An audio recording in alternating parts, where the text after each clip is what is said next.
Bab 3250. Datang untuk bermain. Ketika melangkah ke ruang waktu 0 derajat, Mileye tiba di kerajaan Kaisar kuno.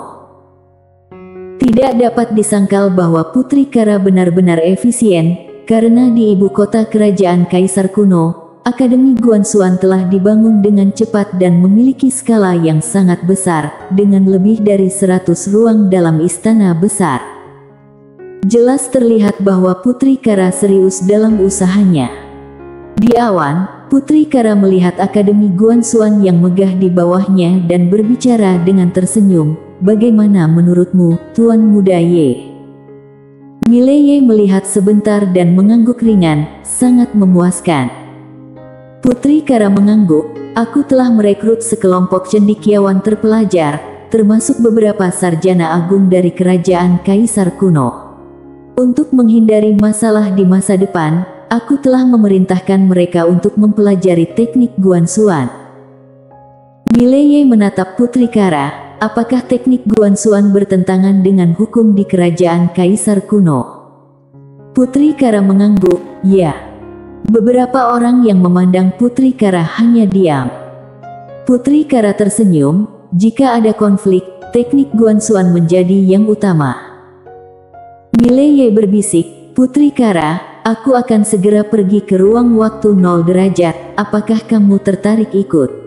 Di sana, kita mungkin bisa belajar banyak hal." Putri Kara mengedipkan mata, "Tentu saja." Dia tahu bahwa ini adalah balasan dari Mileye. Mileye tertawa, "Ayo." Setelah itu, keduanya langsung menghilang dari tempat itu. Ruang waktu 0 derajat. Mileye dan Putri Kara baru saja memasuki ruang waktu 0 derajat, merasakan dingin yang menusuk tulang. Namun, keduanya masih bisa menahannya. Saat itu, gadis kecil berpakaian putih muncul kembali di depan Mileye dan Putri Kara.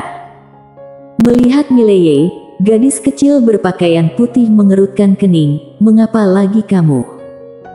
Mileye tampak kesal, "Apakah kamu datang untuk bencana lagi?" Gadis kecil berpakaian putih menatap Mileye tanpa berkata-kata. Mileye melihat pisau di pinggang gadis kecil itu, lalu berbicara, "Apakah kamu seorang kultivator pisau?"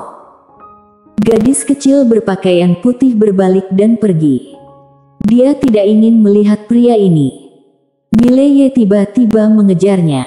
Saat itu, gadis kecil berpakaian putih berbalik dan melihat Mileye. Dia hanya terus menatap Mileye tanpa bicara.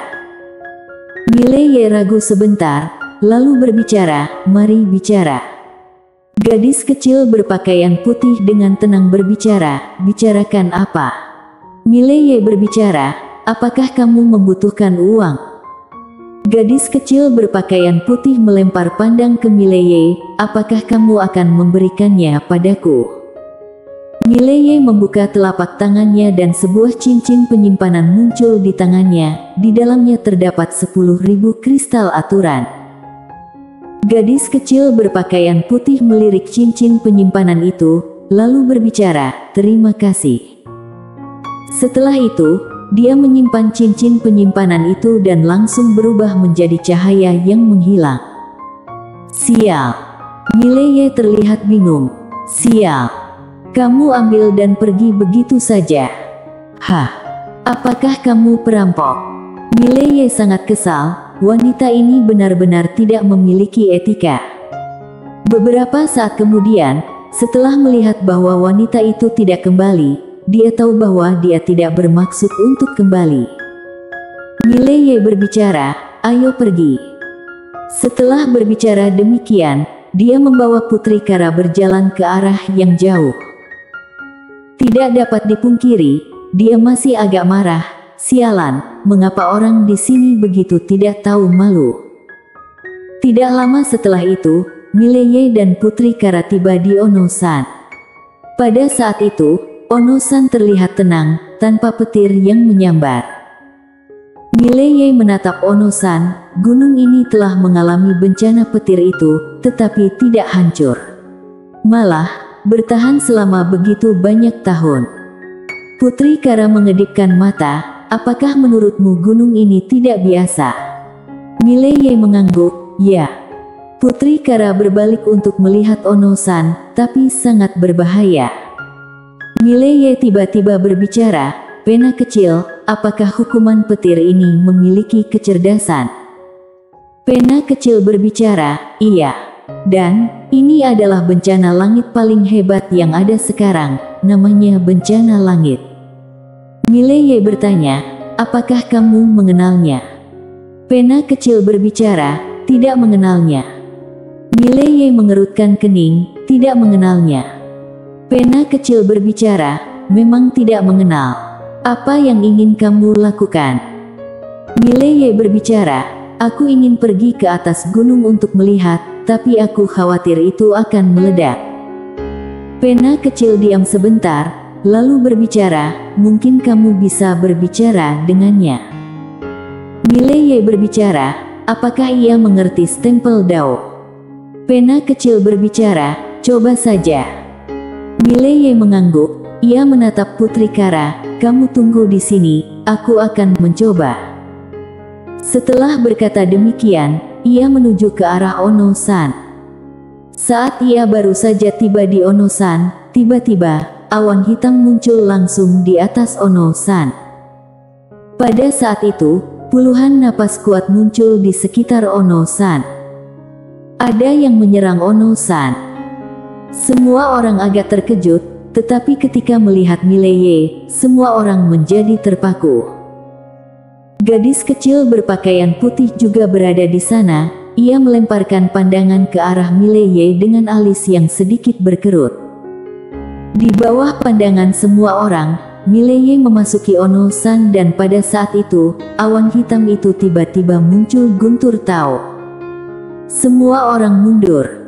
Mileye menatap ke arah awan hitam, ayo berbicara. Semua orang terpaku.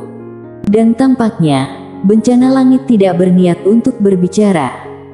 Pada saat ini, tanda stempel Dao muncul di antara alis Mileye. Pada saat ini, bayangan ilusi muncul di depan Mileye tidak jauh dari sana. Bencana langit. Di tengah kerumunan, semua orang menunjukkan ekspresi yang sangat serius. Ini pertama kalinya mereka melihat bentuk asli bencana langit setelah begitu banyak tahun. Bencana langit menatap Mileye, apa yang ingin kamu bicarakan? Mileye berbicara, setiap orang yang menginjakkan kaki di Ono-san, apakah kamu akan membawa bencana langit turun? Bencana langit mengangguk, ya. Mileye ragu sebentar, lalu berbicara, bisakah aturan norma diubah? Bencana langit menatap Mileye tanpa berkata-kata. Mileye berbicara, berapa lama kamu sudah berada di sini? Bencana langit itu berbicara, aku tidak ingat. Mileye mengerutkan matanya dan bertanya, bagaimana menurutmu tentang diriku? Bencana langit itu berbicara, sangat lemah. Mileye mengerutkan dahi dan berbicara, maksudku, bagaimana denganku di masa depan? Bencana langit itu menggelengkan kepalanya dan berbicara, bisakah kamu lebih langsung? Misalnya, kamu bisa memberiku apa yang kamu bisa berikan? Mileye mengedipkan mata, sialan, orang ini benar-benar pribadi yang kuat. Mileye dengan serius berbicara, aku berencana untuk pergi ke alam ilusi dan alam asli di masa depan. Aku pikir, aku bisa membawamu bersama. Bencana langit menatap Mileye tanpa berkata-kata. Mileye berbicara, apa pendapatmu tentang kekuatanku? Sambil berbicara, dia mengeluarkan pedang biru gaib dan memberikannya kepada bencana langit. Bencana langit melihat pedang biru gaib sebentar, lalu berbicara, aku akan berbicara jujur, meskipun kamu adalah orang yang ditakdirkan, tetapi kamu sangat lemah.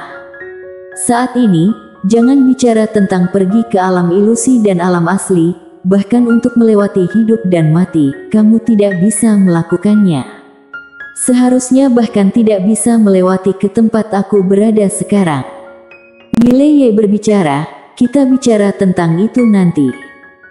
Bencana langit diam cukup lama, lalu berbicara, kamu harus membuatku yakin bahwa di masa depan kamu pasti bisa pergi ke alam ilusi dan alam asli dan kamu bisa membawaku pergi. Mileye diam sebentar, lalu berbicara, kamu tahu berapa banyak orang yang pergi ke alam ilusi dan alam asli? Bencana langit mengangguk, sejak zaman dahulu, hanya ada 5 orang yang berhasil pergi dari tempat aku. Mileye membuka telapak tangannya, lalu dengan lembut mengayunkannya, gambar seorang pria berbaju biru muncul di depan bencana langit. Mileye menatap bencana langit, apakah kamu mengenalinya?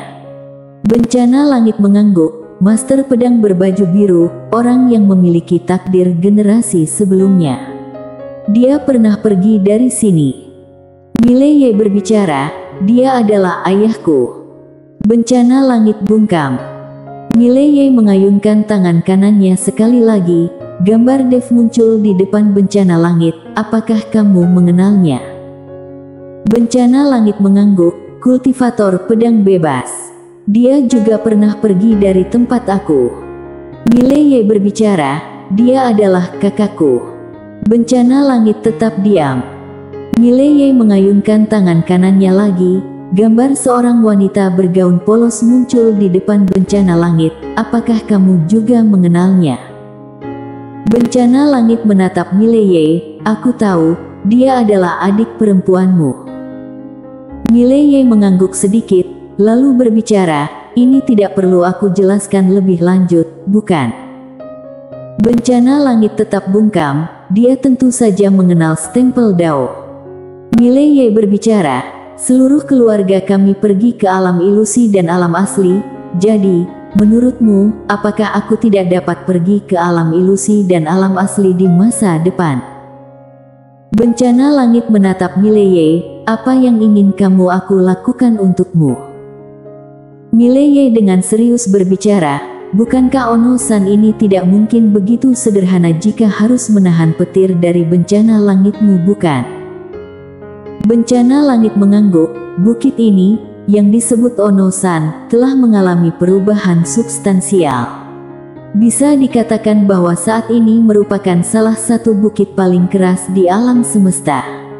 Selain itu, di dalamnya terkandung energi petir yang sangat murni.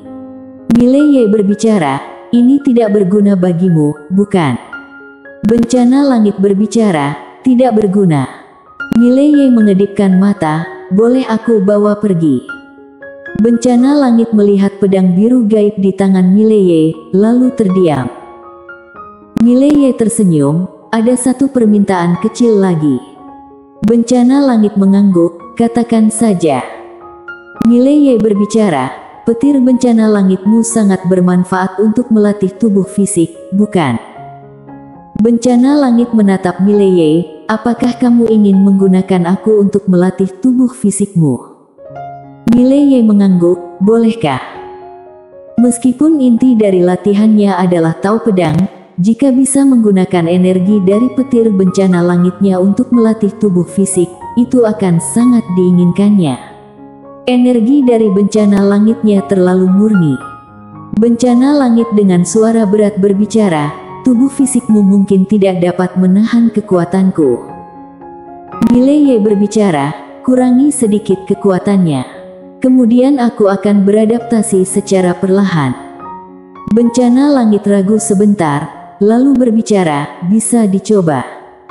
Mileye mengangguk, jadi, aku akan mengambil Ono-san sebagai milik aku, ya. Bencana langit mengangguk, baik. Mileye tersenyum dengan lebar, lalu di hadapan semua orang, dia langsung menyimpan seluruh Ono-san ke dalam menara kecil. Melihat adegan ini, semua orang di sekitarnya langsung terkejut. Apa yang dia lakukan? Setelah menyimpan Ono-san, Mileye menatap bencana langit, apakah kamu memiliki teknik pelatihan untuk melatih tubuh fisik? Bencana langit menggeleng, aku tidak memiliki. Mileye tiba-tiba merasa kesulitan. Tanpa teknik pelatihan, mengandalkan hanya petir dari bencana langitnya untuk melatih tubuh fisik tidak akan memberikan manfaat yang signifikan. Bencana langit tiba-tiba menunjuk seorang pria paruh baya di kejauhan. Dia adalah seseorang yang melatih tubuh fisik. Dia pernah menahan satu pukulan guntur Tao aku. Kamu bisa minta darinya. Mileye berbalik untuk melihat pria paruh baya tersebut. Pria itu memiliki tubuh yang besar, dada telanjang, ototnya membesar, dengan penampilan yang jelas sebagai pria berotot. Mileye mendekati pria paruh baya tersebut dan tersenyum. Bagaimana aku seharusnya memanggil senior? Pria paruh baya ragu sebentar, lalu berbicara, Dasan, berasal dari alam semesta asal. Memfokuskan diri pada pemantapan tubuh fisik. Mileye berbicara, dapatkah aku meminjam teknik pelatihan tubuh fisik kamu untuk melatih diriku? Pria paruh baya tersebut terdiam. Tiba-tiba, bencana langit di sampingnya berbicara, kalau kamu tidak mau meminjamkan, aku akan menghancurkanmu. Astaga! Dasan segera berbicara, baik, aku akan meminjamkannya. Sambil berbicara demikian, dia menunjuk dengan jari dan satu sinar cahaya putih masuk ke antara alis Mileye. Tubuh Taoisme. Teknik pelatihan tubuh fisik terkuat di alam semesta saat ini. Melihat Dasan dengan patuh memberikan teknik pelatihan, semua orang di sekitarnya saling menatap. Sialan, orang ini benar-benar luar biasa. Apakah dia datang untuk menantang? Apakah dia datang hanya untuk bersenang-senang? Bersambung.